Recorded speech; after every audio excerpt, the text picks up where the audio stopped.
Lakini swala amezungumza ile kiongozi na watoto wa kike kusumbuliwa, taarifa nazo hapa Mtiko.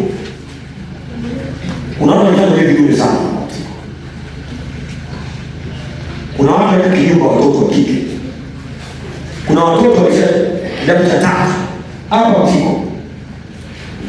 Kuna watu wanabarikiwa hapa Mtiko. Na wengine watu wanajenga tu. Unajua watoto ukamwambia tu chips. Unamdanganya, ile chips ni kiazi. Kiazi kilichokatwa vipande vidogo vidogo ikawa chips. Wanachanganyikiwa watoto wetu.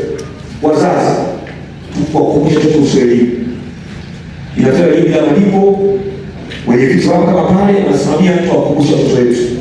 Ili wasiadhibikiwe. Na ikitokea mambo na hiyo, naomba mseme.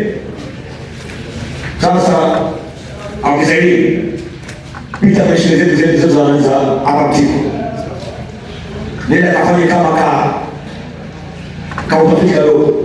Chini yako uwepo wewe, afsaidie kuongeza. Hapo afsaidie mwenye chini.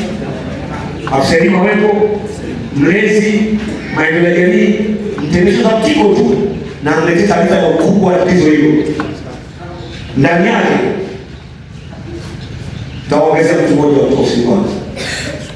Sawa. Hiyo tingine kwenye kazi. Hii tuokoe watoto wetu. Hao watu Mtiko mnasema sawa si sawa? Na tukigundua tutamshughulikia. Na kwa sababu mwingine kwa wilaya kama yupo anagawa na hela.